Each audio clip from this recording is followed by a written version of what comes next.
America Looks Abroad with your foreign correspondent, Robert Auden. Presented each weeknight over these stations by the 12 Southern California offices of Dr. Cowan, the friendly credit dentist, whose main Los Angeles office is over the Owl Drug, 5th and Broadway. And now, by transcription, here is Robert Auden. Good evening.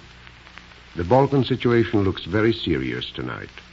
The fall of Thessaloniki, the important harbor on the Aegean, is liable to prove a very critical handicap to the Greek forces in eastern and central Thrace.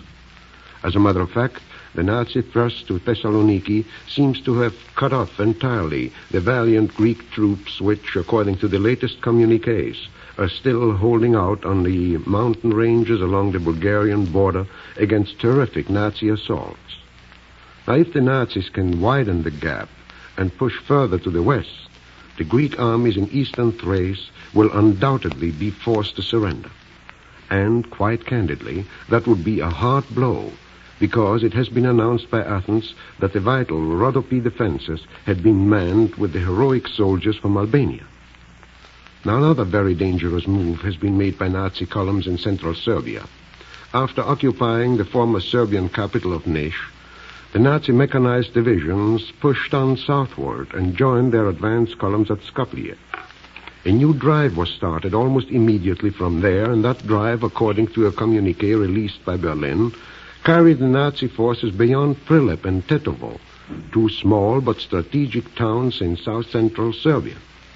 Tetovo is only about 20 miles east of the Albanian border. And last night, German authorities stated that a junction has already been established between the Nazi and fascist forces. That, if true, would be perhaps the most serious and damaging blow to the Allied defense lines, inasmuch as it would isolate Yugoslavia. If the connection between Greece and Yugoslavia should be severed, it would mean that an eventual collapse of Yugoslavia is only a question of a short time. The Yugoslavs, heroic though the individual soldier may be, have no modern war equipment that would enable them to make a successful stand against the Nazi juggernaut. All tanks, munitions, bombs, and planes to be used against the Nazi aggression must be sent to Yugoslavia from Greece. If that lifeline is cut, resistance becomes impossible. Of course, it can be anticipated that many of the Serbian contingents would retire into the rugged mountains and in all probability keep up a continued guerrilla warfare against the Nazis. But that, at best, would be annoying and perhaps even costly in human lives to the Nazis. But it would hardly change the ultimate outcome. The report of the junction with the fascist forces, however, emanated from Berlin only. It has not been confirmed by either Rome, Athens, or London. On the contrary, the Yugoslav legation in Athens issued a communique to the effect that Yugoslav forces are steadily advancing in Albania, that they have crossed the Dren River and are well on their way to central Albania. That report sounds far more credible because, contrary to the Nazi assertion, it was confirmed by both Rome and Athens. It is therefore possible that the Yugoslavs may yet reach the Italian main force in Albania before the Nazis can come to its aid. That, naturally, would have a tremendous effect upon the entire situation because it would establish a new defense line running from Zara on the Adriatic coast over Montenegro's Cetinje, along the Albanian-Yugoslav border down into central Greece. And that line would be favored by wild and impassable mountain ranges where the Yugoslavs, Greeks, and British could possibly hold out against all further Nazi advances. Perhaps that is even the strategic plan adopted by the Allied High Command. Now let's have a word from Lou Marcel. Probably two of the most prominent words in the headlines of today's news are emergency and preparedness. Naturally, they relate to national affairs. But it occurred to me that they can have a far more personal implication if applied to dentistry, and here's what I mean. Dentistry can easily be subdivided into the same classifications: emergency dentistry and preparation dentistry. Preparation dentistry is being preached and stressed by the entire dental profession today, just as it has been for years past.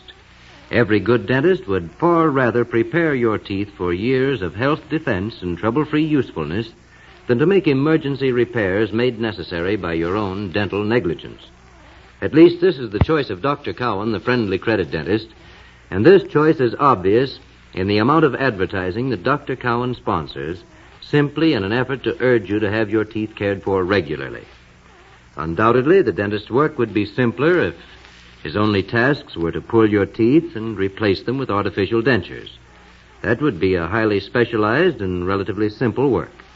But no conscientious dentist would care to take this easy way out. His interest is always to preserve your natural teeth for the greatest possible length of time. It's true enough that today's artificial dentures of transparent material are remarkable in point of comfort, economy, service, and appearance. But just the same, Dr. Cowan prefers his policy of never extracting a natural tooth that can be saved. Better have your teeth checked over now. The main Dr. Cowan Friendly Credit Dental Office is over the Owl Drug, 5th and Broadway in downtown Los Angeles. Now back to Robert Arden. It may not be very long before it will become clear whether this is the plan of the Allied High Command or not. The Nazis, apparently, are now moving on two fronts towards central Greece, the region of Mount Olympus, the home of the Greek gods.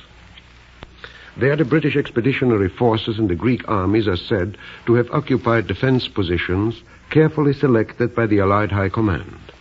The Nazi communique mentioned that within 24 hours, Nazi advance forces are expected to come to grips with the British troops for the first time since the campaign in the Low Countries. What is going to happen there, nobody knows. General WWII is in command, and he's an able strategist. He may have an ace or two up his sleeve. The most astounding phenomenon of the Balkan Blitz, however, is the almost miraculous speed with which the Nazis follow up their advances. It is said by Athens and Belgrade that all Nazi successes in southern Serbia and Greece were bought at a terrific price in human lives. There seems to be just that chance that the Nazis, whose total strength on the Balkans is reportedly not more than 25 divisions, or about 500,000 men, will begin to feel these losses when they meet with determined and perhaps equally well mechanized resistance. However, if the British fail to halt the Nazi drive, it will perhaps be the greatest disaster of the present war. In that particular region, there is no avenue of escape open to retreating forces. The British High Command must know that. And for that reason, I assume that resistance will be offered there, resistance of a kind that can stop the Nazi steamroller. On the East African front, the sea base of Massawa finally was taken by the British forces. This event, although it means but little because of the Italian weakness there, may still gain great importance since the British will now be able to transfer part of the forces to North Africa, where the combined Nazi-fascist forces are coming dangerously close again to the Egyptian border. Derna, the Cyrenaican base taken by the British more than 2 months ago, was recaptured by Axis forces today, and that reestablishes almost the status quo of 2 months ago, when the Italians were inside Egypt's borders before General WWII's historic counteroffensive nearly wrote finis to fascism inside and outside of Italy. Prime Minister Winston Churchill voiced his apprehension and his concern over the African situation before the British House of Commons today when he said, and I quote, "Now that the Germans are using their armored forces in Cyrenaica, we must expect much and hard fighting, not only in defense of Cyrenaica, but in defense of Egypt." This brings back to mind the fact that a two-pronged attack on the Suez Canal had been an accepted Axis strategy long before open warfare actually broke out.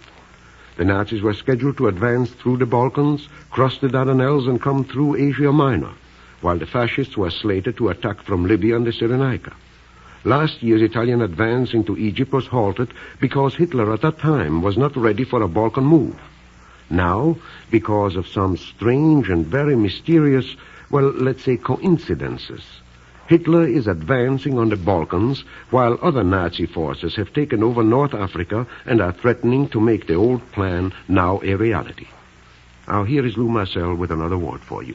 Ladies and gentlemen, Mr. Robert Arden has had many years of service as foreign correspondent in Europe, a fact which enables him to speak of the places and peoples, the causes and effects of the present world struggle with great insight and indisputable authority.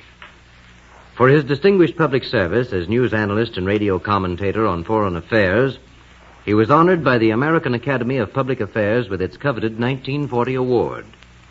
Under the auspices of the American Academy of Public Affairs, Mr. Arden will present a series of 3 lectures on timely subjects with particular consideration of current events. The first lecture of the series will be held Wednesday, April 16th at 8:30 p.m. at the Film Art Theater at 1228 North Vine Street in Hollywood. Mr. Arden is going to discuss the ideology of totalitarianism.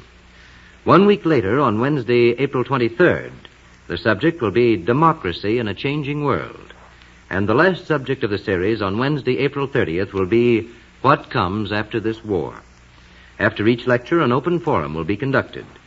For reservations and further information, write or telephone the American Academy, and the phone number is Hollywood 5182, or the Ted Lesser Agency. Phone Crestview 61442. I'll repeat those numbers. The American Academy, Hollywood 5182, the Ted Lesser Agency, Crestview 61442. Seats may be reserved for 1 or all 3 lectures in advance. Once again, we return you to Robert Arden. How much this present Balkan success means to Hitler and what he is planning to do with it is indicated by 2 incidents which, in all probability, will not make the headlines of our newspapers. According to reliable reports from Budapest, Nazi Germany is now moving numerous torpedo boats into the Black Sea from Danube ports. These boats are destined to counteract the British control of the Aegean Sea. In addition, dismantled submarines are being shipped by rail from Germany to Bulgaria. Now, basing their opinion upon these facts, well-informed diplomatic sources felt that Hitler will probably demand that Turkey pass these vessels through the Dardanelles and use the Nazi forces now massed all around Turkey's borders, in Bulgaria and Thrace, to back up his diplomatic request. Whether Turkey will be able to stand pat and refuse Hitler's demand, that remains to be seen, and it will all depend upon the extent of Hitler's advance into Greece. If he is stopped by the Anglo-Greek forces, Turkey may hold out. If he breaks their resistance, Turkey will have to give in. The second incident is reported from Berlin. The dispatch very laconically states that the Soviet ambassador conferred with Nazi Foreign Minister von Ribbentrop and later met with the Nipponese ambassador. It was believed that these conversations were related to Japanese Foreign Minister Yosuke Matsuoka's prolonged talks in Moscow. There may not be much behind these mysterious talks as yet, but they indicate that something could happen, all depending again upon the outcome of the Balkan War. Mr. Churchill openly warned Russia today by stating that there are many signs of a Nazi attempt to secure a granary in the Ukraine and oil fields in the Russian Caucasus. The meetings in Berlin and Moscow may easily have dealt with these questions, and in view of Hitler's proximity to Turkey's borders, it is conceivable that he would not hesitate too long before sending his troops against Turkey. They are now favored by their own strong momentum, which might easily carry them across the narrow strip of land which is European Turkey. Au revoir. Each evening, Monday through Friday at 7:45, America Looks Abroad with your foreign correspondent, Robert Arden.